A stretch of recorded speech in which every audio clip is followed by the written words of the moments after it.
श्री राम जय राम जय जय राम। श्री राम जय राम जय जय राम। श्री राम जय राम जय जय राम। श्री राम जय राम जय जय राम। बोले श्री सीताराम नाम महाराज की। ओम गणेशाय नमः। श्री हनुमते नमः। श्री सद्गुरु चरण कमलेभ्यो नमः। श्री सीतारामाभ्याम नमः। वक्रतुंड महाकाय कोटि सूर्य समप्रभ निर्विघ्नं कुरु मे देव सर्वकार्येषु सर्वदा। श्री सीतानाथ समारंभां श्रीरामानंदार्य मध्यमाम् अश्वदाचार्य पर्यन्तां वन्दे गुरु परंपरां। वाञ्छाकल्पतरुभ्यश्च कृपा सिन्धुभ्यैव च पतितानां पावनेभ्यो वैष्णवेभ्यो नमो नमः। श्रीरामं रामभक्तिं च रामभक्तांस्तथा गुरून् वाक्काय मनसा प्रेम्णा प्रणमामि पुनः पुनः। यत्र यत्र रघुनाथ कीर्तनं तत्र तत्र कृतमस्तकाञ्जलिं बाष्पवारि परिपूर्णलोचनं मारुतिं नमत राक्षसान्तकं। यं प्रव्रजन्तमनुपेतमपेतकृत्यं द्वैपायनो विरह कातराजुहाव पुत्रेति तन्मयतया तर्वोऽभिनेदु तं सर्वभूतहृदयं मुनिमानतोऽस्मि। नारायणं नमस्कृत्य नरं चैव नरोत्तमं देवीं सरस्वतीं व्यासं ततो जयमुदीरयेत्। भक्त भक्ति भगवंत गुरु चतुर्नाम बपुएक। इनके पद बंदन किए नासे विघ्न अनेक। स्वामी मोहिन विसारिये लाख लोग मिल जाएं। हमसे तुमको बहुत है तुमसे हमको नाय। काहू केवल भजन है काहू के आचार। दास भरोसे कुंवर के दास भरोसे कुंवर के सोबत पाँव पसार। बोले वृंदावन बिहारी लाल की। श्री बरसाने वारी की। श्री हनुमान जी महाराज की। श्री सद्गुरुदेव भगवान की। सर्व संत भक्त वैष्णवन की। गंगा मैया की। गैया मैया की। गिरिराज महाराज की। परम पूज्य बाबा की। भाव से जय जय श्री राधे जय जय श्री राधे जय जय श्री राधे। बोले श्रीमद् भागवत महापुराण की। अकारण करुणावरुणालय भक्तवांछा कल्पतरुतृद्युत अवनंदित पीताम्बरधारी भगवान श्री कृष्ण उनकी परम प्रिया श्री किशोरी जी की असीम अनुकंपा से परम पावन यह श्रीमद् भागवत महापुराण की कथा हम सबको इस गीता वाटिका मोहल्ले में प्राप्त हो रही है। और इस क्रम में आज तृतीय दिवस है। हमारी दीदी कुसुम दीदी के अपने भाग्य से सौभाग्य से हमारे सत्यव्रत जी के परिश्रम से और कहा जाए तो श्री किशोरी जी की कृपा से हम लोग को ये मौका हुआ। बाकी तो दिन तो रोज आते हैं, कैलेंडर रोज बदलता है, ऐसे दिन नहीं आते जिसमें हम सब बैठ करके भगवान की कथा श्रवण कर सकें या उनका चिंतन कर सके, नाम जप कर सके। कल के कथा के क्रम में हम सब ने यह जाना कि भीष्म पितामह महाप्रयाण को गए। उन्होंने भगवान से कहा कि मैं आपको देखते हुए मरना चाहता हूँ, मेरी हमारी अंतिम इच्छा है। और भगवान अपने भक्त की इच्छा पूरी करते, उनकी अपनी कोई इच्छा नहीं। जो हमारी भक्ति की इच्छा वही हमारी इच्छा है। तो परमात्मा ने उनकी इच्छा पूरी करी है और उन्होंने उनकी स्तुति करी और फिर अपने आप को भगवान के चरणों में समर्पित कर दिया। इसके बाद फिर युधिष्ठिर जो है राजगादी पर बैठे और भगवान अर्जुन को अपने साथ ले गए द्वारिका। इतने दिन साथ में रह गए हैं ना, तब उनके बिना नहीं रहा जाता, अपने साथ द्वारिका ले गए। और कथा उसके बाद भी कई बार बनी। फिर बीच में परीक्षित का जन्म हुआ। परीक्षित का जब जन्म हुआ तो सबका मुंह भौचक होकर के वो देखे, वो सोचते थे कि पेट में जिसका मैंने दर्शन किया था वो सांवले सलोने बड़े बड़े नेत्र वाले चतुर्भुज स्वरूप सरकार वो हैं कहाँ। उनका नाम रखा गया था विष्णुरात, पंडित जी लोगों ने रखा था। पर क्योंकि सबके मुख को बड़े ध्यान से देखे, जिससे खोज रहे कौन है, वो कहाँ है जिनको हम देखे थे, तो लोग इसके कारण यह परीक्षा ले रहा है तो लोग परीक्षित परीक्षित कहने लग गए उसको, ये पुकारने का नाम हो गया और यही प्रसिद्ध हो गया परीक्षित जी का। ब्राह्मण सब आए, उन्होंने उनकी कुंडली देखी, अरे राजा ये तुम्हारा जो पोता है ये तो अद्भुत है, क्या है महाराज आपकी वंश परंपरा जैसी है, बड़े बड़े राजा हुए, शांतनु हुए हैं, राजा भरत हुए हैं, और इस परंपरा में वैसा ही प्रतापी राजा होगा, परम धार्मिक राजा होगा। भगवान कृष्ण की जो परंपरा है, वैष्णवों की जो परंपरा है, आप जो धर्म के अवतार है, आपकी जो परंपरा है उसका अक्षुण्ण रूप से पालन करेगा। ये जैसे रघु राजा हुए थे जिसके कारण रघुवंश कहा जाने लग गया, उनके समान तेजस्वी होगा, धार्मिक होगा, प्रतापी होगा, पुरुषार्थी होगा। राजा गुण ही गुण है, बस एक कमी है, क्या, इसकी मृत्यु ब्राह्मण के शाप से होगी, लिखा हुआ ब्राह्मण के शाप से होगी। अब तो घबराए, ब्राह्मण के शाप से मृत्यु होने पर तो 3 बार जन्म ना मरना पड़ता है, 3 जन्म द्विज वचन प्रमाण। तो वो घबराए, तो बोले नहीं नहीं घबराना मत, ब्राह्मण का भी शाप लगेगा, इसके उद्धार के लिए स्वयं भागवत भगवान आएंगे और इसका उद्धार करेंगे। फिर युधिष्ठिर ने कहा कोई बात नहीं, यह शरीर है, ये जो जन्मता है यह निश्चित है कि वो मरेगा, जब भी जन्म लिया व्यक्ति उसका सब लिखा जाता है, लेकिन दुर्गति ना हो, क्योंकि शरीर इसीलिए प्राप्त हुआ है कि भगवान के चरणों में व्यक्ति लग जाए। उसके बाद की कथा है कि महाराज इधर द्वारिका विलीन हो गई ब्राह्मणों के शाप के कारण, और सब जितने यदुवंशी थे आपस में लड़ मरे। अर्जुन लौट करके आए, रोते हुए सब बात बताई, युधिष्ठिर संभाल नहीं पाए अपने आप को। कुंती ने जब ही सुना कि भगवान नहीं रहे तो बोले शरीर में प्राण भी नहीं रहेगा, वहीं पालथी लगा करके बैठी है, अपने प्राण को ऊपर चढ़ाना शुरू किया और सर्प चक्र का भेदन करके यहाँ से प्राण निकाल दिए। वही उसी समर्थ थे, पहले योगी लोग होते थे। 5 भाई जो है सो परीक्षित को राजगादी पर बैठा करके गए, माना गांव पहुंचते हैं और उसके बाद एक एक करके सबने भगवान की उस दिव्य धाम का एक एक करके अपना जो है सब लोग पहुंच गए।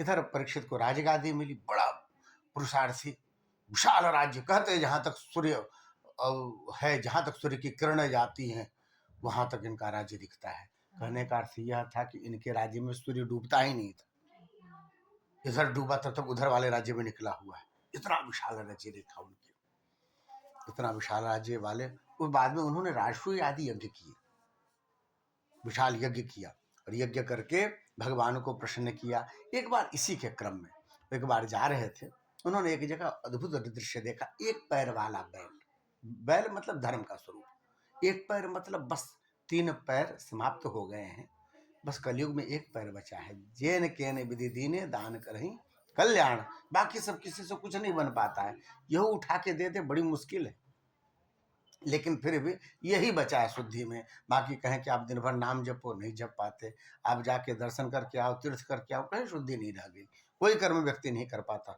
महाराज कभी कभी तो ठाकुर जी पूरा जीवन निकाल देते हैं, न व्यक्ति अयोध्या जानता रहता है, न वृंदावन जानता रहता है, बैल की तरह कमाता खाता, बच्चों को पालता, मर जाता पूरा जीवन। बहुत लोग ऐसे मिलेंगे जो 50-100 किलोमीटर के दायरे में भी उनकी बुद्धि नहीं बन पाती वैसी।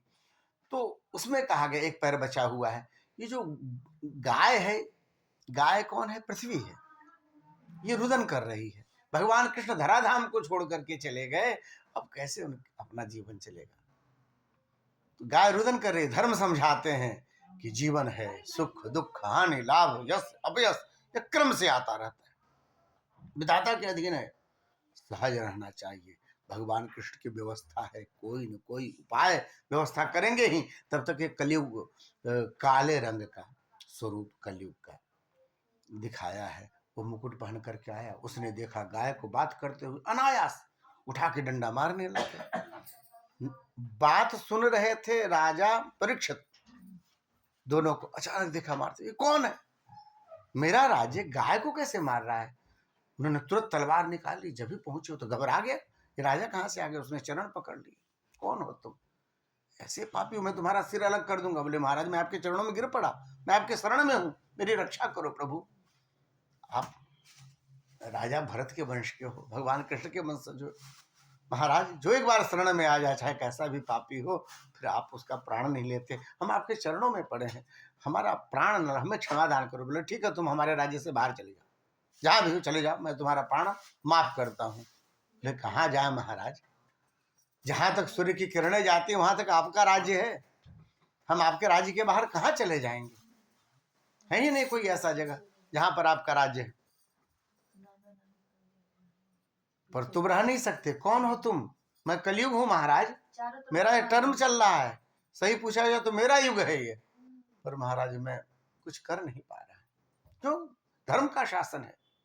बच्चे सब जितने हैं माता पिता के अनुकूल आचरण करते हैं, माता पिता से पूछ के करते हैं, तो उनका पांव गलत जगह पे जाता ही नहीं है। सब घर में मुखिया बूढ़े लोग हैं, इसके कारण बच्चे लोग सोचते हैं कोनो ऐसा काम ना हो जाए जिससे बाबूजी को संकोच लगे, उनको शर्म लगे। इतने के कारण बहुत गलतियों से बच्चे बच जाते हैं। हमें अवसर ही नहीं आता लड़ने झगड़ने का। कली का मतलब है कलह, कली का मतलब क्रोध, कली का मतलब मद, कली का मतलब लोभ।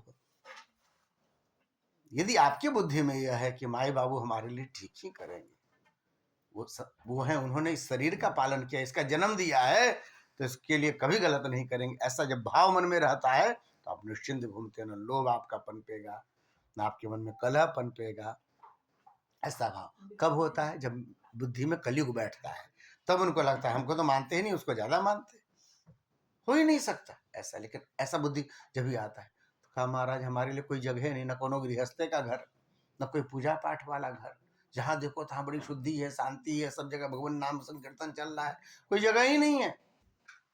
हम आपके शरण में आ गए महाराज, कुछ जगह दे दो, क्योंकि टर्म हमारा चल रहा है, युग हमारा है, पर राज्य आप कर रहे हो, 4-5 जगह कुछ दे दो, परिवार थोड़ा हमारा बड़ा है, फिर हम निवास कर लेंगे।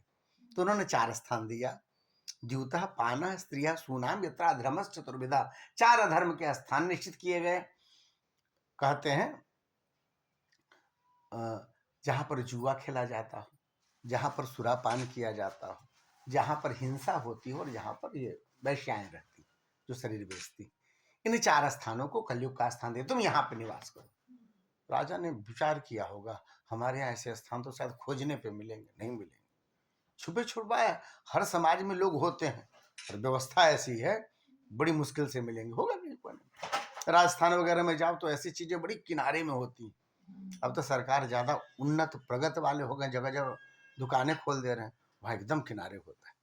जो अभक्षा भक्ष खाना हो, मुर्गा मुर्गी एकदम किनारे रहेगा, गांव के बाहर दूर, वैसी व्यवस्था। बोले ऐसी जगह कोई दीक्षा है? ये अभी की बात बता रहे हैं, उस समय तो और वैसी व्यवस्था शुद्धता होगी सबके भोजन में, अन्न में। उसने कहा महाराज कलयुग का परिवार बहुत बड़ा है, लोभ मद मान ईर्ष्या है, द्वेष, बहुत सारे लंबे चौड़े परिवार हैं महाराज, दुरुक्ति है, गाली बोलते हैं, कलयुग के बड़े सारे। तो उसमें से इतने से में काम नहीं चलेगा महाराज, एक कमरा और दे देते, 4 BHK से नहीं काम चलेगा। तब उन्होंने एक कमरा, एक पुनश्च याचमान आए जात रूप मदात प्रभु, फिर से मांगने पर कहा जाओ सोना में तुम्हारा निवास होगा, सोना में तुम्हारा निवास होगा। सोना में दे दिया। अब बताओ कौन रहेगा? या तो भगवान रहेंगे या कलयुग रहेगा।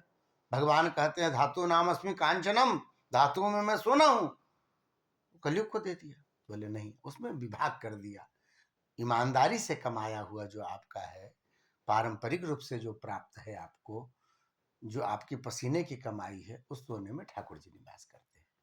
पर जो गलत तरीके से पैसे जो आते हैं, गलत तरीके से जो धन सोना आता है, उसमें फिर कलयुग का निवास है। उसके आते हैं सबकी बुद्धि बिगड़ती है। पुराने जमाने में सब चीजें बड़ी होती थी, लोग थोड़ा बहुत टेढ़ा मेढ़ा पैसा कहीं से निकल भी रहा होगा तो मुनिम को कहते थे ये पैसा घर में मत डालना, कहीं इधर उधर खर्च कर देना, किसी मंदिर वंदिर में दिलवा देंगे, नहीं तो घर में आएगा तो बच्चों की बुद्धि खराब हो जाएगी। सबका बुद्धि ऐसा होता था। संसार बड़ा बदला है 20-30 साल में। अब तो शादी ब्याह भी करने जाओ तो लोग बताते हैं महाराज पीडब्ल्यूडी में इंजीनियर है, हाथ पे तो उसको 70-80 ही मिलता है, पर महाराज 7-8 लाख रुपया महीने से कम किसी महीने नहीं मिलता है। पहले बता के करते हैं, तुरंत महाराज लड़के का रेट हो जाएगा 80 लाख रुपए है। ये स्थिति है संसार की।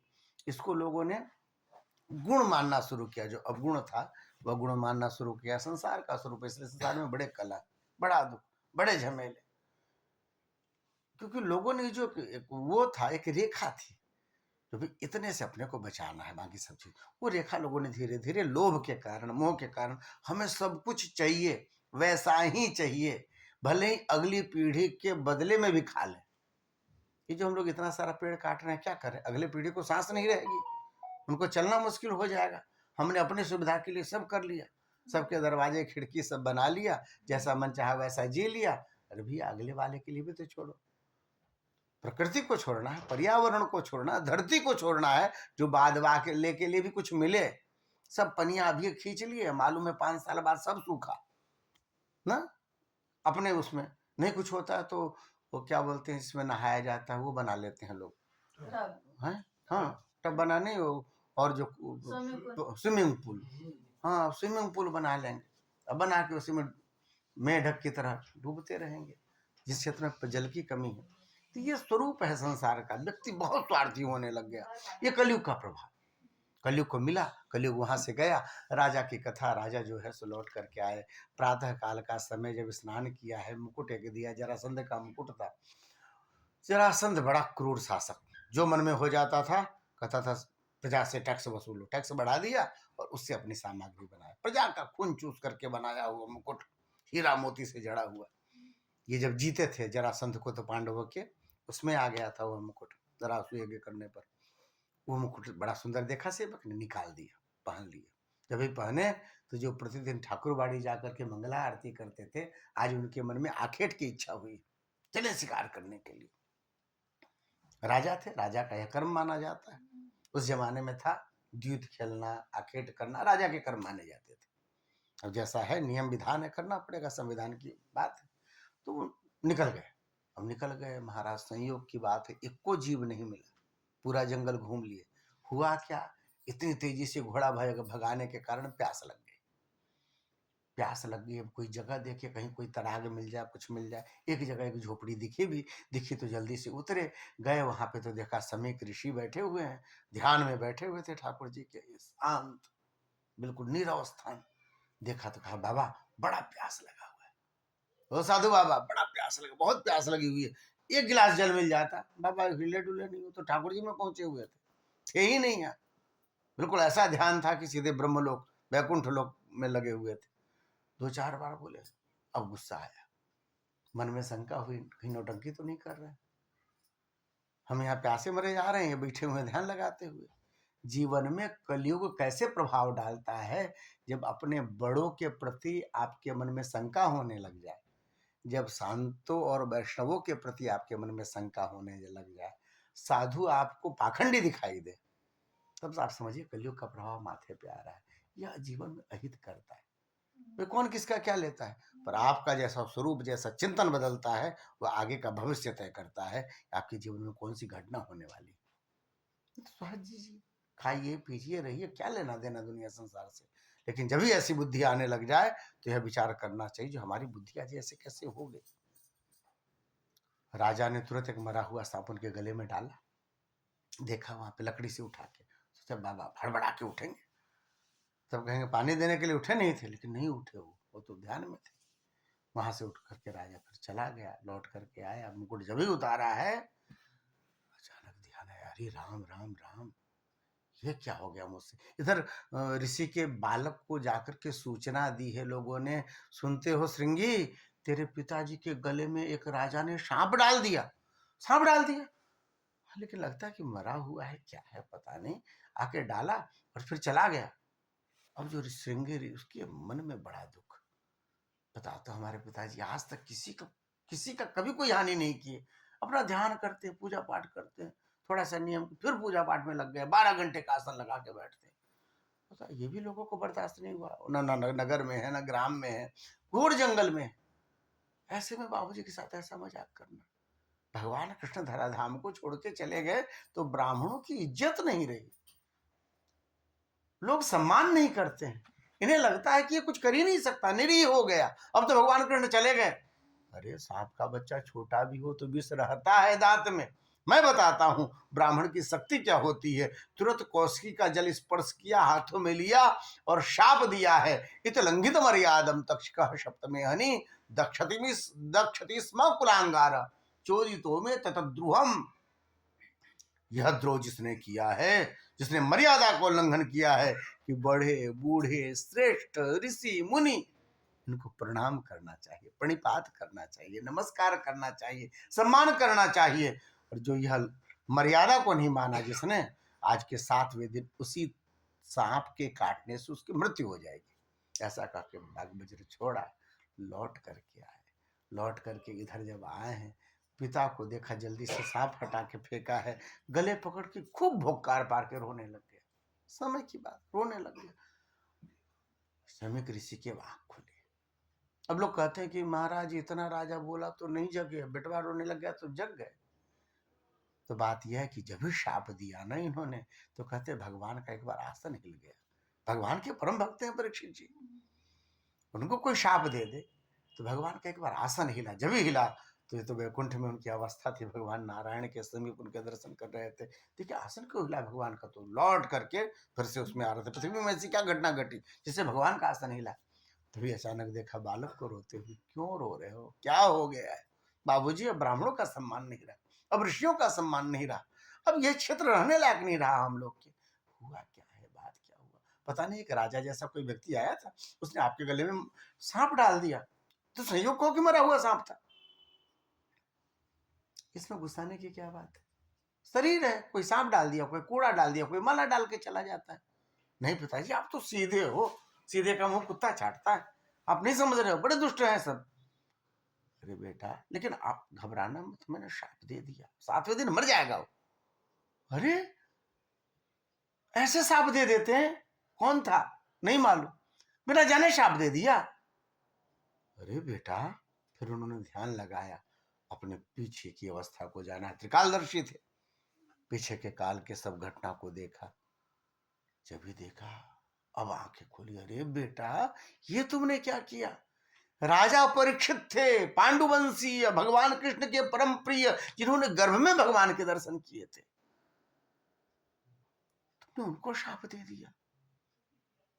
ये ठीक नहीं किया बेटा, ये शरीर है, काय का मान, इसमें कोई माला डाल के गया, कोई सांप डाल के गया। सहना सीखो, ब्राह्मण हो, ब्राह्मण को सहनशील होना चाहिए, ब्राह्मण को सहनशील होना चाहिए। इस संसार के जितने भी वैभव हैं, यश है, ये सब ब्राह्मण के लिए नहीं है। ब्राह्मण से शरीरोयम क्षुद्र कामाय निश्चिते, संसार की क्षुद्र कामना के लिए नहीं है।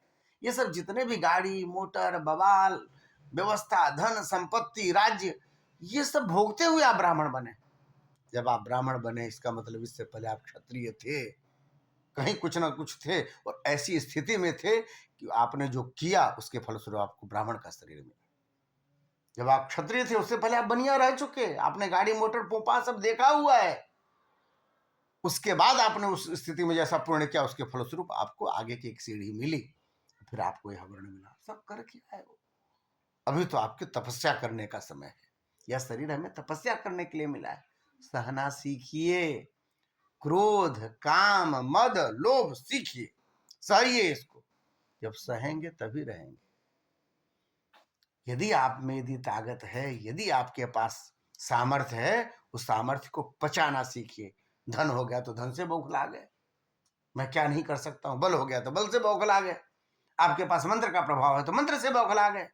संध्या में क्या बोलते हैं, प्रातः काल जब ब्राह्मण संध्या करता है, भगवान सूर्य को कहता है, हे भगवान सूर्य, सूर्यश्च मामन्युश्च मन्युकृतेभ्यो पापेभ्यो रक्षन्ताम यद्रात्र्या पापमकार्षम मनसा वाचा हस्ताभ्याम पद्भ्याम उदरेण शिष्णारातिस्तद्वलुम्पतु सूर्य ज्योति जुहोमि स्वाहा।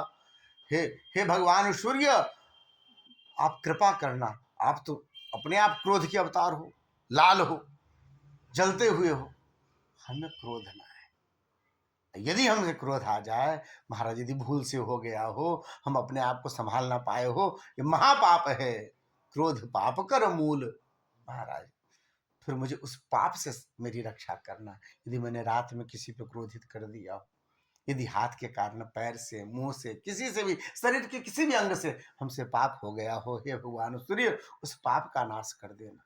ये है मन्नु कृतम पापेभ्यो रक्षंताम। और आप इतना सूर्य से मनाते हैं कि महाराज हमको क्रोध ना आए, और उसके बाद आपने ये क्रोध कर लिया, गलत जगह क्रोध किया आपने, आप दंड के पात्र हो। अब तो बेटा ने कहा लो ये तो उल्टा हो गया, हम तो सोचे थे बाबूजी प्रसन्न होंगे जो हमने उसको दंड दिया, हम दंड देने के लिए थोड़ी ना, उसके लिए राजा है। ब्राह्मण है तपस्या करने के लिए, ब्राह्मण है धर्म करने के लिए, ब्राह्मण है ठाकुर जी की सेवा करने के लिए। अब क्या करें, गलती तो हो गई। बोले अब तुम्हारी बात बाद में करेंगे, पहले राजा को खबर करो जिसको शाप लगी है कि वो अपना 7 दिन सुधार ले, कि ब्राह्मण का शाप। गौरमुख नामक शिष्य को भेजा है। इधर राजा जब ही पहुंचे, मुकुट उतारा है, उतारते ही महाराज ध्यान आया, अरे राम राम राम, ये मुझसे क्या हो गया। बड़ा सुंदर श्लोक है, अहो न मया नीच मनार्यवत कृतम निरागसी ब्रह्मणि गूढ़ तेजसी। एक शब्द होता है अपने यहाँ अनाड़ी, सबको समझ में आ गया अनाड़ी का मतलब क्या होता है। वो कह रहे हैं मैंने कैसा किया, अनाड़ियों जैसा काम किया। अरे मैं इस विशाल भूमंडल का राजा हूं, और हमारा यह नियम था हमारे घर परिवार का, जो हम संतों की सेवा करते थे, संतों के चरण का चरणामृत लेकर के अपने घर में छिड़कते थे। आज मैंने संत का अपमान कर दिया, उनके गले में मरा हुआ सांप डाल दिया, और भी अपने तुच्छ प्यास के लिए।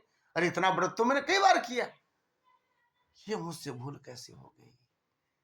भागते भागते गए ठाकुर बाड़ी में, भगवान लक्ष्मी नारायण के चरणों में जाकर के माथा पटका है, रोने लग गए। इतना विशाल भूमंडल का राजा रोता हुआ कहता है प्रभु मुझसे बहुत बड़ी गलती हो गई, निरागसी ब्रह्मणी गूढ़ तेजसी। वो तो निरपराध ब्राह्मण ऋषि थे, गूढ़ तेज, पता नहीं चला, कोई चमक उमक भी नहीं रहा, शांत बैठे हुए, कौन जानता इतना विशाल महात्मा।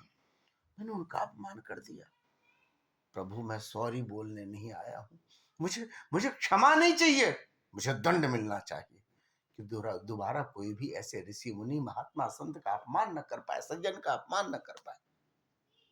मुझे इस देवहेलन का अभी अभी इसका दंड मिलना चाहिए प्रभु, नहीं तो मैं सोचूंगा कि आप ध्यान नहीं देते हो मेरे ऊपर, मेरे करने का मुझे दंड मिलना चाहिए, जिससे दूसरे लोगों के लिए यह समझदारी हो कि भैया ऐसा कोई साधु संत ऐसे बैठा हुआ हो, किनारे से निकल लो, आपको नहीं समझ में आ रहा है तो वैसा कोई ना करे। रोने लग गया, नहीं तो मैं आपके चरणों के पास से हटूंगा नहीं, मैं कहीं जाऊंगा नहीं। बार बार भगवान के चरणों में प्रणाम करते, माथा पटकते हैं। पीछे से गौरमुख आया है, कह के रखा है राजा ने, यदि ब्राह्मण आए तो ब्राह्मण को रोकना मत, जहां आए वहां तक आने देना। भगवान कृष्ण के समय से नियम बना हुआ है, यदि ब्राह्मण आए तो उसको रोकना मत, हमारे पास तक आने देना, जिस अवस्था में भी हो। गौरमुख आया और आकर के डरते डरते कहा महाराज की जय हो। देखा ब्राह्मण वालों को, आंख आंख पूछे, अपने आप को ठीक किया, क्या बात है महाराज, जो बात कहेंगे आपको सुन के बड़ा दुख होगा, पर हमारे गुरुजी ने आदेश किया है कि जाकर के सुनाने के, इसलिए मैं आपको कह रहा हूँ। राजा समीक ऋषि के पुत्र श्रृंगी ने आपको शाप दे दिया है कि आज के 7वें दिन तक्षक के काटने से आपकी मृत्यु हो जाएगी। डरता डरता बालक ने बोला। जब भी सुना है राजा ने जल्दी से आंखें पोंछ ली, गले के माला निकाले, सेविकाओं को दान किया, द्वारपाल को दिया है, ब्राह्मण के चरण पकड़ करके बारंबार प्रणाम किया और धन्यवाद कहा है। आंखें पोंछ ली, मुख पे मुस्कान आई। अब वो गौरमुख देख रहा है ये कैसा व्यक्ति है, इसकी आंखें अभी अभी तो भीगी भीगी लग रही थी, आंखें लाल हो गई थी रोते रोते, और ये प्रसन्न हो गया। अरे ऐसी बातें सुनकर के तो लोग बेहोश हो जाते हैं। ये कैसा है, ये भगवान का भक्त है, ये भगवान श्री कृष्ण का भक्त है, जिसे भगवान ने गर्भ में दर्शन दिया था, ऐसा भगवान का भक्त है। भगवान का भक्त कौन, भगवान का भक्त वह जैसी परिस्थिति विपरीत आ जाए वो सहज हो जाए, हमारा ठाकुर है, संभालने वाला है, वो मुझे संभाले। यदि ऐसा विश्वास नहीं रहता है ना तो फिर दिक्कत होती है। नहीं तो भक्त तो वही जो विश्वास बना करके रखे, ठाकुर जी हमारे लिए हित ही करेंगे, जिस परिस्थिति में करें। उनकी आंखों में चमक आ गई और गौरमुख को वापस भेजा है, जन्मेजय को राजगादी सौंपी है, राज तिलक किया, स्वयं आ गए हैं गंगा जी के तट पर और सब ऋषि मुनि दौड़ दौड़ करके आए हैं। जब भी सबको खबर लगी है और तब तक सुखदेव जी का आगमन हुआ है। बोले श्री सुखदेव जी महाराज की। उनका सुंदर से आरती किया, पूजन किया, बारंबार चरणों में करके बैठे हैं, हाथ जोड़ करके कहते हैं प्रभु मेरे जैसे मरण धर्मा मनुष्य को क्या करना चाहिए, का पढ़ें, का लिखें, का जप करें, का दान करें, का करें, हम की कर्तव्य विमूढ़ है, का करें, 7 दिन बचा है। जब ऐसा पूछा है तो उन्होंने कहना शुरू किया। द्वितीय स्कंद में आगे वरीयान ऐसे प्रश्न कितो लोक हितम ने, बहुत सुंदर प्रश्न किया राजा तुमने। इस संसार में जीवों की स्थिति यही है, मान लो 100 साल की आयु मिली, अब तो 100 साल बड़ा कम लोग जीते, पर 100 साल की भी आयु मान ले तो आधा समय तो खाली खाने में सोने में निकल जाता है। बचा 50 साल, 50 साल में 25 साल तक तो पढ़ते और खेलते निकल जाती, 25 से आजकल तो 30-32 हो जा रहा है, चाहे बेटा हो चाहे बेटी है। अब बचा 18 साल तो वो कमाते निकल जाता है, उसके बाद भी मन पूर्ति नहीं होती, बहुत कुछ करना है, बहुत कमाना है। तो क्या होता है, 100 साल की जीवन ऐसे ही चली गई। रात बिताई सोए के, दिवस बितायो खाए, हीरा जन्म अमोल था, कौरी बदले जाए। बस खाने कमाने में ही जो है पूरा जीवन चला जाता है राजा, ऐसा ही शरीर है। पश्चात नपि न पश्चाती, धीरे धीरे व्यक्ति बर्थडे मनाता है। आज हमारा 25वां बर्थडे है, ये नहीं मालूम कि जीवन के 25 साल कम हो गए। यह है, लोग मनाते हैं, संसार का स्वरूप है। पश्चात नपि न पश्यति, धीरे धीरे हम सब बुढ़ापे के समीप आते चले जाते हैं। बड़ा सुंदर सब कथा में कहा करता है कि ठाकुर जी चिट्ठी भेजते हैं, धीरे धीरे बाल सफेद होना शुरू होता है, कहते हैं भैया अब क्रम आ रहा है, तो दोनों दांत वांत हिलना शुरू होते हैं। अब तो और ज्यादा चिट्ठी आने लगी, पहले तो कम में आता था, अब तो असल में व्हाट्सएप की सुविधा हो गई है ना, तो भगवान शुगर भेज दे रहे हैं, ऊपर से जो है ब्लड प्रेशर भेज दे रहे हैं, 2-4 ठो आ गया। अब नहीं तो पहले नाम भी नहीं सुनते थे। विटामिन 12 की कमी हो गई है, विटामिन डी की कमी हो गई है, घुटने में दिक्कत है ना। भगवान अब व्हाट्सएप हो गया ना, फटाफट आने लग गया, पहले धीरे धीरे आता था, तो दांत वात हिलता था, फिर घुटने में दर्द आता था, तो कहते थे अब जल्दी हो रहा है, धीरे धीरे बैठने का समय हो रहा है, तब तक जो है ठाकुर जी को अपने हृदय में बैठा लीजिए, है। तो वो जो है सो व्यक्ति समझ नहीं पाता, और यदि आप उसको उपाय बता दें, जो भगवान का जप ऐसा करना है, 9 का जप होता, करोड़ों में जप होता भगवान का, है, 9 का जप होता है। हमारे यहाँ अपने यहाँ देवी जी थी, वहाँ पे वेणु बुनंद कुंज में माता जी, अभी शरीर गया उनका, प्रतिदिन 3 लाख नाम जपती थी नियम से, 3 लाख नाम, 3 लाख 5 लाख लोग नाम जपने वाले, बहुत सारे नियम है। कह दे सामान्य व्यक्ति तो ऐसे ही ये हार जाएगा।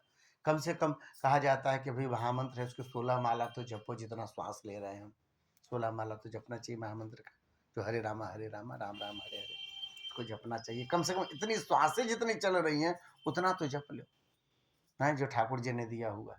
इतना लोग बताते हैं, फिर भी लोगों से नहीं बनता। एक बहुत सुंदर उन्होंने उपाय बताया, तस्मात् भारत सर्वात्मा भगवान ईश्वरोहरि श्रोतव्य कीर्तितव्यश्च स्मर्तव्यश्च चेता भयम। कहते हैं कि देखो राजन, 3 चीजें सुधार लो, आपका जीवन सुधर जाएगा। क्या? भगवान के नाम को सुनने का अभ्यास करो। कान निंदा सुनता है, दूसरों की बातें सुनता है, घर परिवार की चर्चा सुनता है, बस भगवान नाम नहीं सुनता। कान को अभ्यास ही नहीं दिलाए कि थोड़ा सा सुने, तो फिर गीता वाटिका जैसी जगह बन जाती है कि भाई आप नहीं सुन पाते तो आप वहाँ के बैठ जाइए, तो वहाँ 24 घंटे सब गा रहे हैं हरे राम ना? और बाबूजी का वो मिलता है, टेप मिलता है, लगा दीजिए, दिन भर चलता रहेगा, कब वो तो कान में जाएगा। कभी तो दीन दयाल के भनक पड़ेगी कान ना, तो कान सुधार लीजिए, इतना तो हो सकता है। तो कानों से भगवान नाम सुनने का, भगवत कथा सुनने का, भगवान के भजन सुनने का अभ्यास दिलाइए। सारात को एक बार विचार करें, आज हमने ठाकुर जी का नाम सुना कि नहीं, कितनी बार सुना, आज मैंने जिहुआ से कितनी बार ठाकुर जी का नाम लिया। बातें तो बहुत की होगी, यदि दिन भर यदि मौन रहने को कह दिया जाए तो बड़ा आश्चर्य, एक बार लोगों ने कहा कि संसार का सबसे बड़ा आश्चर्य हुआ क्या? बोले 4 महिलाएं 2 घंटे तक बैठी थी, एको बात नहीं की। आश्चर्य! ये दुनिया भर के बात करेंगे बिना सत्संग के अलावा, ठाकुर जी के अलावा। ये सब होता है, तो जिह्वा बोलती बहुत है, पर कह भैया इतने देर में ठाकुर जी का नाम कितनी बार बोला? ठाकुर जी का नाम कितनी बार उच्चारण किया? तो कहा कि 2-3 चीजें सुधारिए। जिह्वा से भगवान नाम लेने का अभ्यास बनाइए, कानों से भगवान के नाम को सुनने का अभ्यास बनाइए, हृदय में ठाकुर जी के लीला चिंतन का अभ्यास बनाइए। 3 सुधर गया ना राजा, जीवन सुधर गया तुम्हारा। सोचना सुधारिए, बोलना सुधारिए, सुनना सुधार लीजिए, अपने आप जीवन आपका बदलने लग जाएगा। यहाँ पर क्रम मुक्ति सद्यो मुक्ति का वर्णन बताया, जैसे आपको चर्चा में बता दिए थे जब पाठ कर रहे थे कि या तो सब में भगवान को देखो, जो कुछ भी दिख रहा है सब भगवान, नहीं तो अपने हृदय में भगवान को देखो, अंगुष्ठ मात्रम, और उसमें भगवान प्रसन्न वक्त्रम नलनायत क्षणम कदम्ब किंजल कपिसंग वासम लसन महारत्न हृणमयांगदम स्फुरण महारत्न किरीट कुंडलम उन्नत हृद पंकज कर्णिकाले योग्य स्वास्थापित पाद पल्लवम अभी अभी के सुंदर खिले हुए कमल पर जिनके सुंदर पैर हैं। कैसे पैर हैं? महावर्ष युक्त पैर हैं। कैसे पैर हैं? पैर भगवान के चरण कैसे हैं? महाराज सुंदर सुंदर मुद्रिकाएं धारण की हैं। कैसे पैर हैं? बड़े सुंदर सुंदर उसमें रेखाएं हैं, कमल है, कुलिश है, शंख है ना, बड़ी सुंदर सुंदर रेखाएं हैं ठाकुर जी की। कैसे चरण है ठाकुर जी के? बड़ी सुंदर पायजेब धारण की हुई, बड़ा सुंदर कड़ा धारण किया हुआ है दोनों चरण में, बड़ी सुंदर पीतांबरी का गोटा आया हुआ है। हैं? ऐसे चरण का ध्यान करने लग जाइए। चरण के जो नख हैं, और महाराज नख नहीं लगता तो मणियां लगती, मणियां, उसमें से प्रकाश निकलता है। जब इस चरण का ध्यान किया, उनके चरण नख के से निकलने वाले प्रकाश से धीरे धीरे पूरा हृदय ज्योतित हो गया। फिर धीरे धीरे जैसे चरण स्पष्ट होने लग जाए, फिर उनके घुटने का, फिर कमर का, कमर में बड़ी सुंदर उन्होंने फेटा बांधा हुआ है, बड़ा सुंदर, उसमें बड़े सुंदर गोटे हैं, गोटे में बड़ी सुंदर सुंदर घंटियां छोटी छोटी लटकी हुई है, और उसके ऊपर भगवान ने बड़ी सुंदर करधनी कटिसूत्र धारण किया हुआ है ठाकुर जी। बड़ी सुंदर मेखला, मेखला का वह सुंदर आभूषण धारण, उसके ऊपर भगवान की बड़ी सुंदर नाभि मंडल, बिल्कुल गहरी नाभि मंडल, उसके ऊपर त्रिवली आकार 3 रेखा है पेट में, उसके ऊपर से हृदय है महाराज, विशाल वक्षस्थल, उस पर लक्ष्मी जी विराजमान है, कौस्तुभ मणि विराजमान है, बड़ा सुंदर हार, हार के ऊपर मटर माला, मटर के ऊपर हीरो की माला, उस माला के ऊपर बड़ी सुंदर वनमाला, वनमाला जो है सुंदर वनों के फूलों की बनी हुई, उसके ऊपर भौरे मटर आ रहे हैं, सुंदर तुलसी के बने, वैजयंती की बनी हुई बड़ी सुंदर माला, उसके ऊपर भौरे मटर आ रहे हैं, बड़ा विशाल स्कंध, दोनों कंधे, उसमें 4 हाथ निकले हुए। कैसे हाथ? बिल्कुल घुटनों तक, भगवान आजानुबाहु कहे जाते हैं। आजानुबाहु का मतलब घुटनों तक हाथ है, लंबे लंबे, खूब आभूषणों से लदे हुए हाथ, बड़ा बढ़िया उन्होंने जो है सब बाजूबंद पहना हुआ है, हैं? बड़ी सुंदर सुंदर अंगूठियां पहनी हुई है। हाथ क्या लगता है हमारा जैसे कमल अभी खुला नहीं है, ऐसा स्वरूप है, बिल्कुल केले जैसे होते हैं दिखने में चमकते हुए, वैसा चिकना सुंदर भगवान का हाथ है। चारों हाथों में 4 आयुध धारण किए हुए ठाकुर जी ने, गदा, पद्म, चक्र, ये सब क्रम से धारण किए हुए ठाकुर जी ने।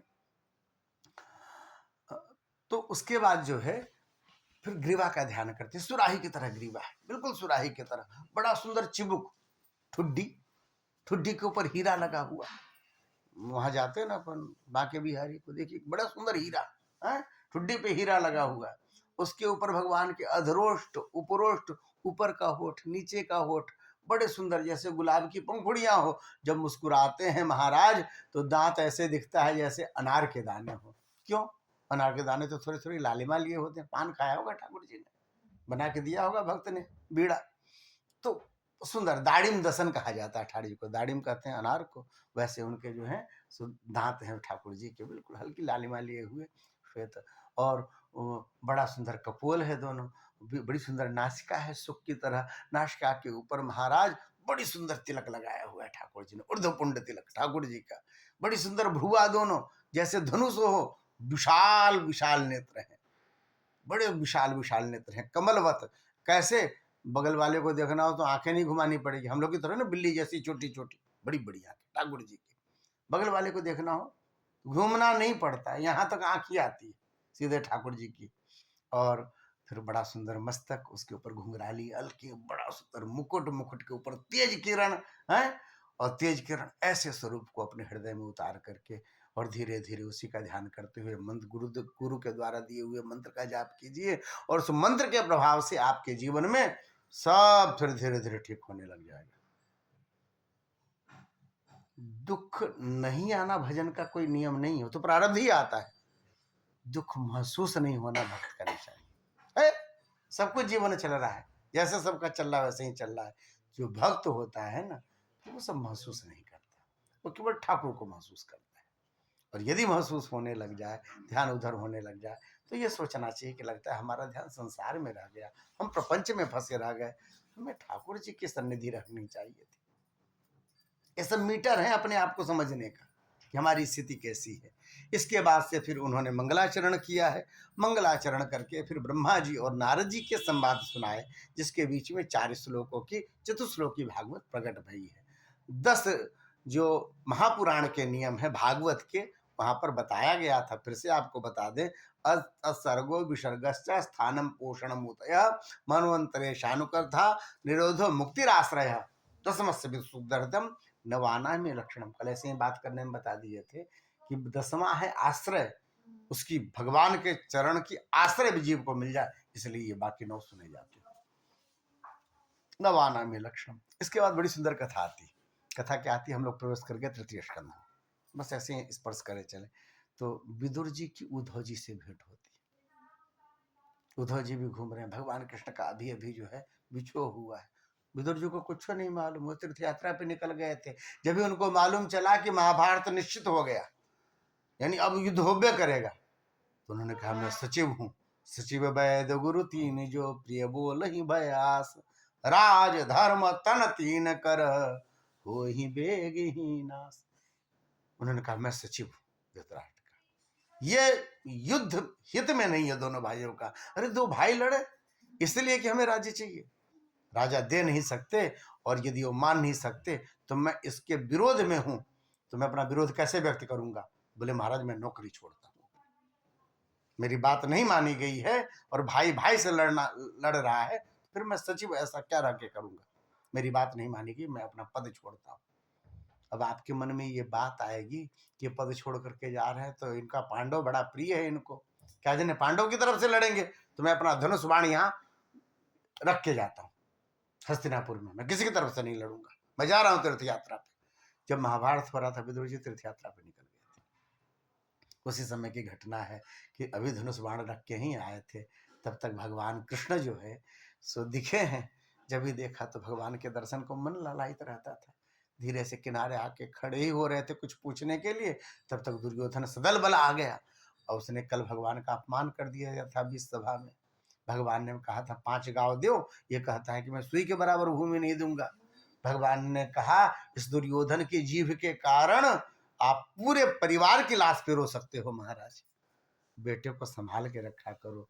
बुरा लगा दुर्योधन को, उसने कहा इस ग्वाले को अभी बांध के रखो यहाँ पर, ये दूध बन करके आया है, बाप को बेटे से लड़ाता है, मैं भी बताता हूँ मेरी शक्ति क्या है। अपने लोगों को कहा इसे बांध लो, सैनिक आगे बढ़े।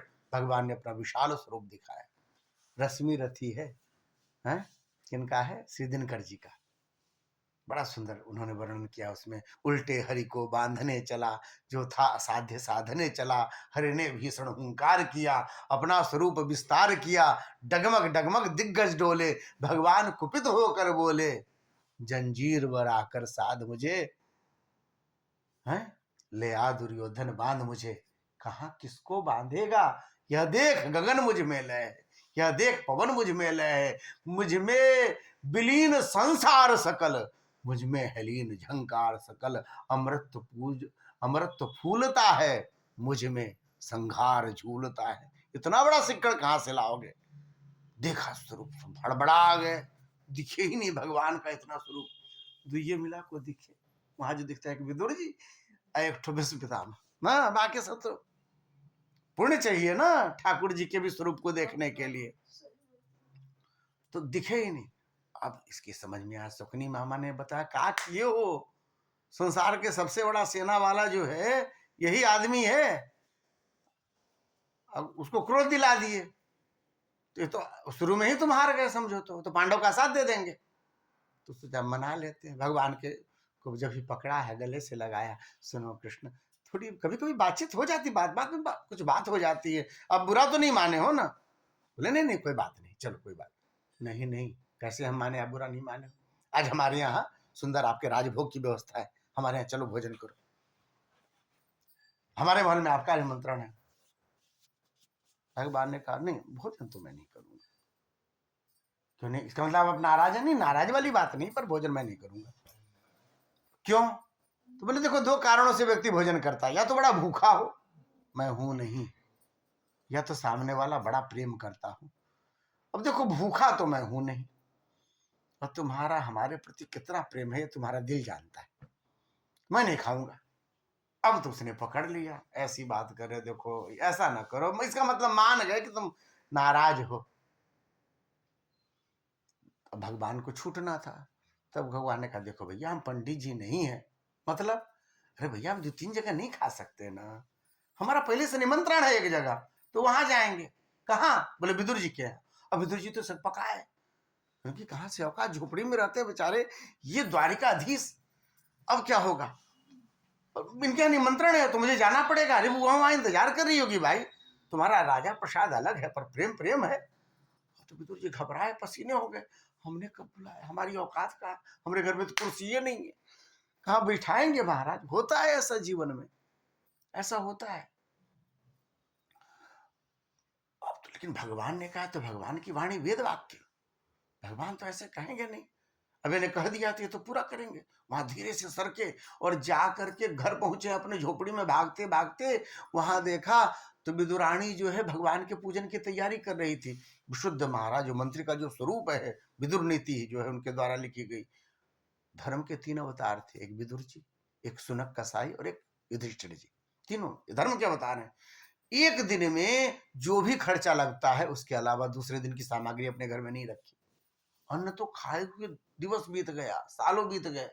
फल खाते हैं दोनों लोग, जो ठाकुर जी को भोग लगाते हैं वही नैवेद्य ले लिया और भजन करते हैं। कुछ भी घर में नहीं है। आकर के कारी सुनती हो विदुरानी, क्या हुआ जी? अरे तुम जिनके सपने देखती थी ना, जिनके बारे में दिन भर सोचती हो, चर्चा करती हो, नाम जपती हो, अरे उनसे तुम्हारी भेंट होने वाली है। क्या मजाक करते हो जी? ऐसा लगता है जैसे कृष्ण ही आने वाले हो हमारे यहाँ। सच में? सच कह रहे हो जी, भगवान कृष्ण आएंगे? हाँ जी, मैंने अपने कानों से सुना। उन्होंने कहा विदुर के यहाँ मेरा भोजन है, वो आने वाले हैं, तू तैयारी कर। मैं जाता हूँ, घर में तो कुछ होगा नहीं, मुझे मालूम है मेरा ही घर है। मैं जाता हूँ, क्या पसंद है उसे? माखन पसंद है, मिश्री पसंद है, दही पसंद है, दूध खाता है। मैं जाकर लेके आता हूँ, ठीक है, बाजार से। यदि आ जाए ना तो थोड़ा सा अच्छे से बैठिए। हाँ, ऐसा नहीं कि बस ऐसे ही पूजा पाठ करें, खुद ही पता नहीं चलता कहाँ बैठे, कहाँ उठे, क्या किए। जब भी खबर सुना विदुरानी ने, अब उसका तो महाराज गति पूछिए नहीं। भगवान कृष्ण आ रहे हैं। इधर विदुर जी विदा हुए, जल्दी से गई है, स्नान करना चाहिए भगवान के। ऐसे भी आप भगवान के जब ठाकुर बाड़ी में प्रवेश करते हैं तो स्नान करते हैं, साक्षात परमात्मा आने वाले हैं। जाकर के जल्दी से बाल्टी अपने ऊपर डाला है। महाराज ठाकुर जी का भी गजब लीला है। इधर बाल्टी डाला, उधर से साकल खटखट हुई दरवाजे पे, ये भागती हुई आई। जब ही दरवाजा खोला, सामने देखा द्वारिकाधीश परमात्मा सामने में खड़े, सजे सवरे, जैसा पंडित जी लोग बताते हैं, जैसा सुखदेव जी वर्णन करते हैं, वैसे सुष्ट श्यामल स्वरूप पीताम्बर धारण किए हुए महाराज, पूरा शरीर आभूषणों से सजा हुआ। जो देखा देखती रह गई।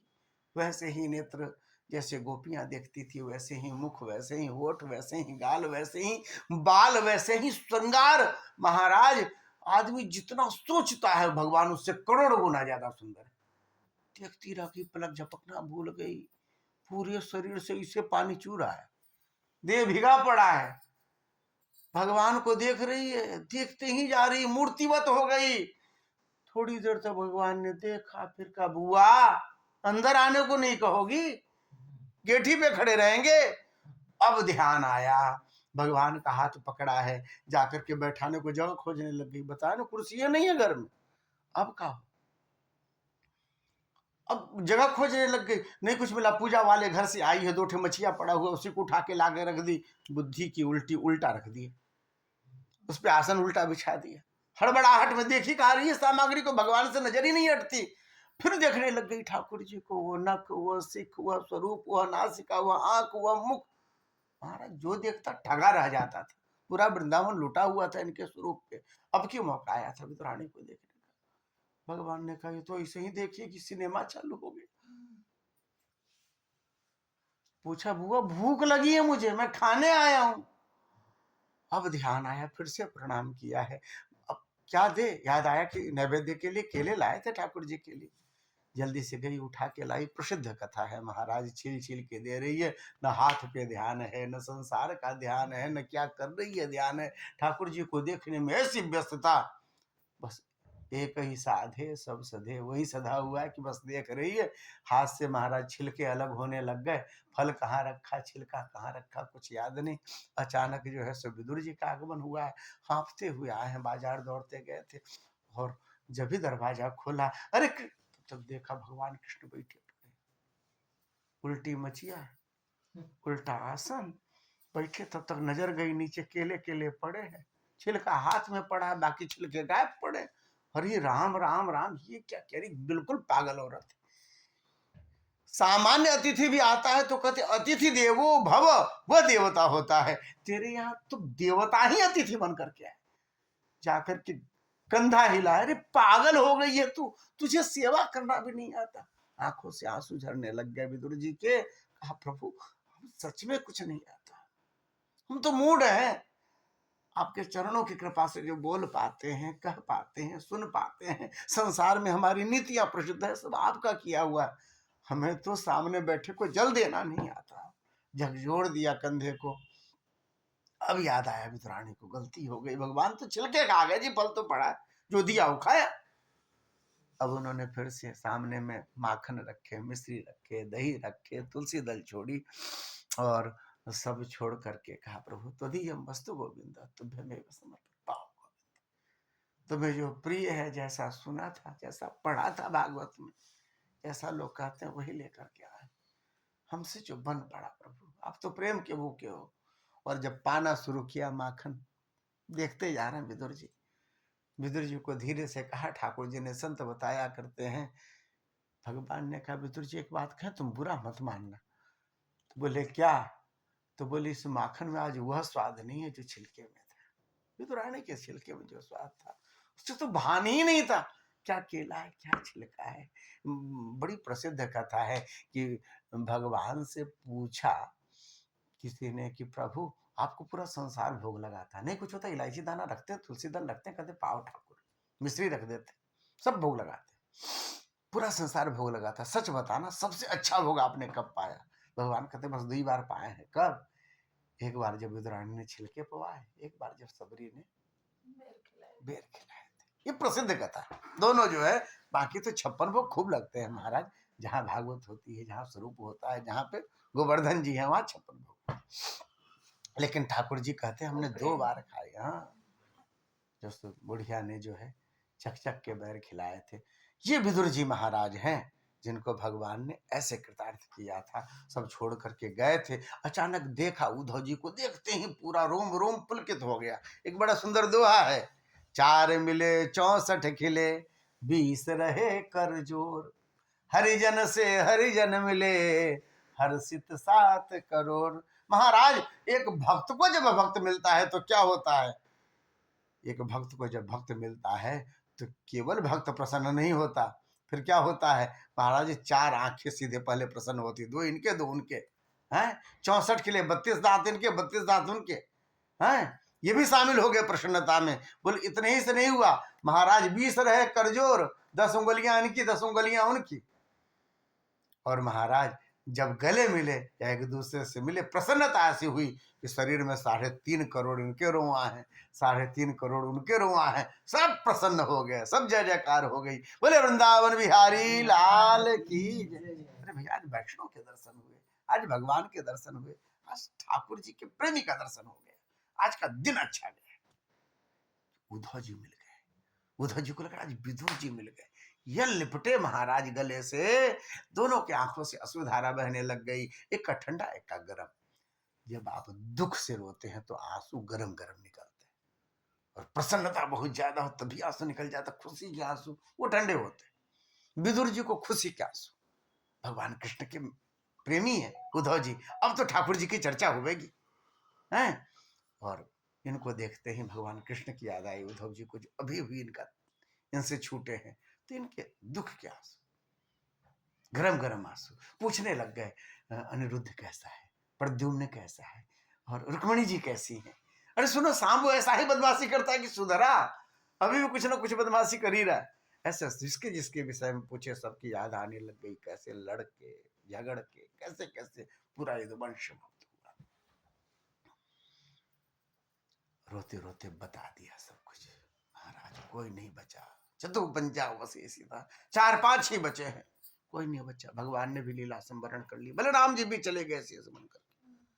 सुना तो हतप्रभ आ गए, थोड़ी देर के लिए दुख होने को आया, फिर अपने आप को संभाला, क्योंकि धर्म के अवतार हैं, जानते हैं जो आता है वो जाता है, संसार का नियम। अपने आप को संभाला, यही संसार की परिणति है, जीवन की यही परिणति है कि अंतिम में मौत आती है। संभाला अपने आप को, और इसके बाद जो बोला ना उन्होंने, उद्धव जी ने, अब तो इनकी आंखें बरस पड़ी, अपने आप को नहीं संभाल पाए विदुर जी, अब रोने लग गए। अब की दुख क्या आंसू निकले। क्या उद्धव जी ने कहा कि विदुर जी, जाते समय ठाकुर जी ने आपको याद किया था। मैत्रेय जी को कहा, सुनो उद्धव, मेरा भक्त विदुर आएगा, मिलेगा तुमसे, तो जो जो ज्ञान की बातें मैंने आपको बताई हैं, हमारे भक्त विदुर को बताए। जब भी ऐसा सुना है, सब बताओ, अरबों खरबों उनका यदुवंशी, इतना विशाल संसार, उसमें असंख्य उनके भक्त, उस बीच में मुझ नीच को याद किया ठाकुर जी ने, मुझ जैसे को याद किया। कितने कृपालु है ठाकुर, मुझ जैसे की भी याद ठाकुर को रहती है।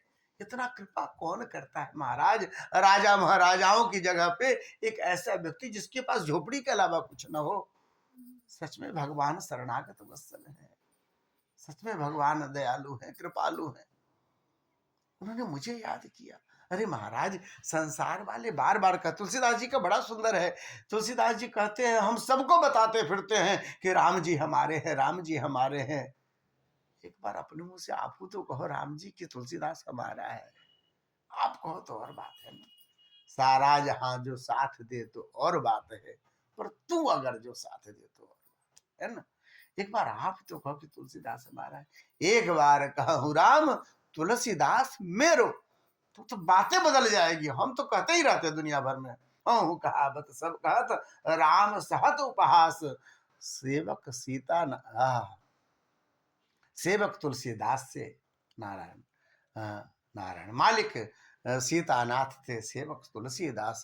महाराज मालिक जो है सीताराम जी की तरह इतने विशाल है, साकेत जिनका पूरा ब्रह्मांड है, और चिलवा कैसा रखे हैं बताओ, कुछ है ही नहीं लंगोटी के अलावा। तो आपको तो हंसी सहनी पड़ती होगी प्रभु, फिर भी आपने अपने चरणों में रखा है। एक बार आप कहो तो कि तुलसीदास मेरा है।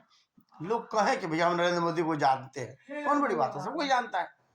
और यदि नरेंद्र मोदी आए गोरखपुर में कहे कि हम सत्यव्रत जायसवाल जी को जानते हैं, हम मिले हैं, अब महाराज कल से भीड़ लग जाएगी ना, लग जाए। तो कभी वो यदि राम जी कहें कि तुलसीदास मेरा है, तो ऐसा विदुर जी को जब भी कहा, उनकी आंखों से अश्रुधारा बहने लग गई।